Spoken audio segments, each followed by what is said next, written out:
এই পদ্ধতি অবলম্বন করলে এই সামারে যেখানেই বেড়াতে যান না কেন আপনার টবের গাছের কোনো ক্ষতি হবে না, এটা আমি একেবারে গ্যারান্টির সাথে বলছি। আশা রাখছি দেখতেই পাচ্ছেন যে পদ্ধতিটি কিভাবে করেছি আমি। হ্যালো এভরিওয়ান, আসসালামু আলাইকুম। কেমন আছেন আপনারা সবাই? আলহামদুলিল্লাহ আমি তো অনেক ভালো আছি। আশা রাখছি আপনারা সবাই ভালো আছেন। যেহেতু সামার হলিডে চলছে, আমরা কম বেশি সবাই কোথাও না কোথাও হলিডেতে যাই, সকালে গিয়ে বিকেলে আসি। কিন্তু এই 6 উইকস হলিডেতে এমনও সময় আসে 2 থেকে 3 দিনের জন্য আমরা কোথাও যাই। তো সেই পারপোসে যখন আমি 3 দিনের জন্য আমি নিজেও এখন হলিডেতে যাচ্ছি ভাতিজির বাসায়, যে ভাতিজি এসেছিল, যাকে আমার গার্ডেনের ভেজিটেবল দিয়ে দিয়েছিলাম, আপনারা অনেকেই ভিডিওটি দেখেছেন। তো আমি তার বাসায় যাচ্ছি 3 দিনের জন্য। এখন যাওয়ার আগে আমার টবে যে গাছগুলো আছে সেই গাছের আমি কি ব্যবস্থা করে যাচ্ছি বা গেলাম, যার কারণে আমার গাছগুলো একেবারেই নষ্ট হবে না, চলুন আপনাদের সাথে নিয়েই আমি একটু শেয়ার করছি যে আমি কি এমন পদ্ধতি অবলম্বন করলাম যার কারণে আমার গাছগুলির কোনো ক্ষতি হবে না। সবার শুরুতে আমি দেখাচ্ছি আজ হচ্ছে ভালো রোদ হবে, তো আজকের জন্য আমি আসলে বিশেষ করে এই ব্যবস্থাটি করে গেলাম। এই যে দেখতে পাচ্ছেন যে পটগুলো, এই পটগুলোতে আমি পানি ভরে উপরে মুখটি কেটে দিয়েছি আর নিচের দিকে একটি কলের মতো ব্যবস্থা করেছি যে ফোটায় ফোটায় পানি দেবে।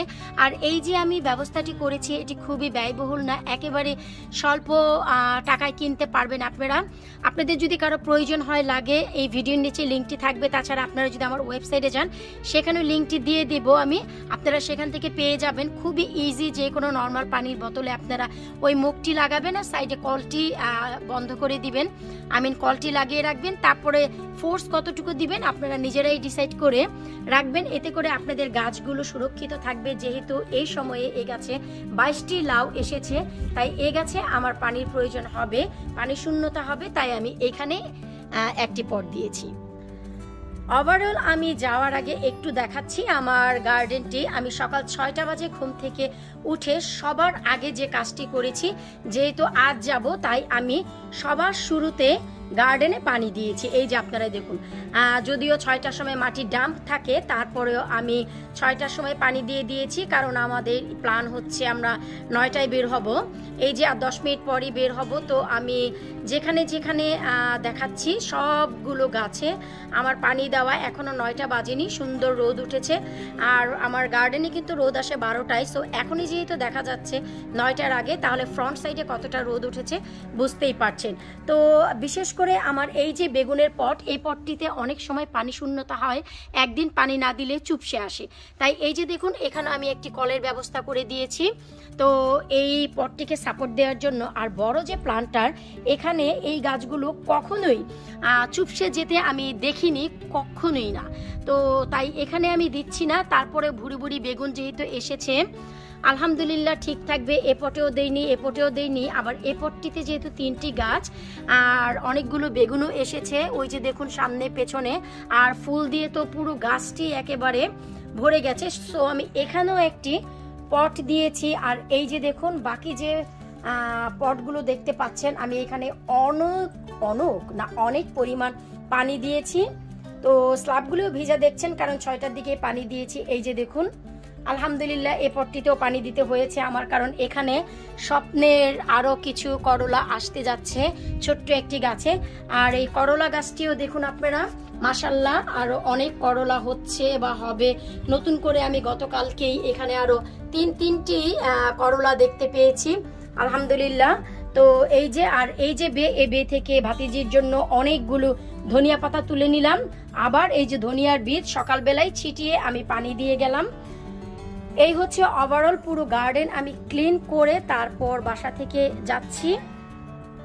এই যে দেখুন, সো এই পানির যে ব্যবস্থাটি করেছি, আশা রাখছি এই জিনিসটি আপনাদের ভালো লাগবে। শুধু ভেতরে নয়, আমি ঘরের সামনেও তা করেছি। এই তো সামনের দিকে এই টমেটো গাছটি, এই গাছটি সব থেকে বেশি চুপসে যায়, কারণ টমেটো এসেছে, তাই এখানেও একটি কলের ব্যবস্থা করে দিয়েছি। আর বাকি যে গাছ আছে ঘরে বাইরে সব জায়গায় পানি দিয়ে তারপরে আমি বাসা থেকে যাব। এরপর হচ্ছে আমার কনজারভেটরির কর্নারে, ওই যে কর্নারটি, ওই কর্নারে যে পুঁইশাকটি থাকে তা আমি এখানে এনে দিলাম, কারণ কনজারভেটরি 40 ডিগ্রি তাপমাত্রায় 3 দিনে আমার এই গাছটি মরে ভূত হয়ে যাবে। আমার কিচেনের এই জায়গাটিতে অত বেশি রোদ আসে না, ঠান্ডাই থাকে। আর আমার এই যে বেলি ফুলের গাছ, এটি আমি এই কিচেনের যে সাইড আছে এই ওয়ার্কটপে রেখে গেলাম, এখানে হালকা একটু রোদ আসে আর পানিও দিয়ে গেলাম খুব চমৎকার ভাবে।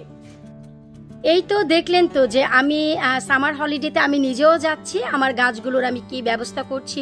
আসলে এই ভিডিওটি করার একটি উদ্দেশ্য, অনেক অনেক অনেক বেশি কমেন্ট পাচ্ছিলাম এবং ইউটিউবেও এত বেশি ভিডিওতে দেখছিলাম যে যারা বাহিরে যাবে এসে দেখছে গাছগুলো মরে যাবে। আমার নিজের এক পরিচিত এক ভাইয়া আমেরিকাতে গিয়েছে, 28 ঘন্টা পর আমেরিকা থেকে এসেছে, একটি কাজে গিয়েছিল, এসে দেখে তার গার্ডেনের টবের সবগুলো গাছ একেবারেই কুপকাত হয়ে গেছে।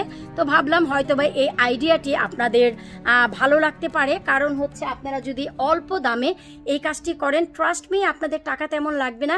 যদিও আমি এই ভিডিওর নিচে লিঙ্কটি দিয়ে দিব এবং আমি কিন্তু আমার ওয়েবসাইটেও এই লিঙ্কটি রেখে দিব, আপনারা সেখান থেকে এইভাবে ব্যবস্থা করতে পারেন। খুবই ইজি, একেবারে ফোটায় ফোটায় পানি পড়বে, আপনার গাছগুলোকে হাইড্রেট রাখবে।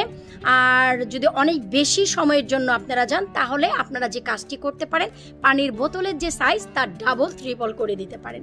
আশা রাখছি আজকের এই ভিডিওটি আপনাদের ভালো লাগবে। এই পদ্ধতি ফলো করলে সামারে যেখানেই বেড়াতে যান আপনাদের কারো গার্ডেনের টবের গাছ মারা যাবে না, গ্যারান্টির সাথে বলছি।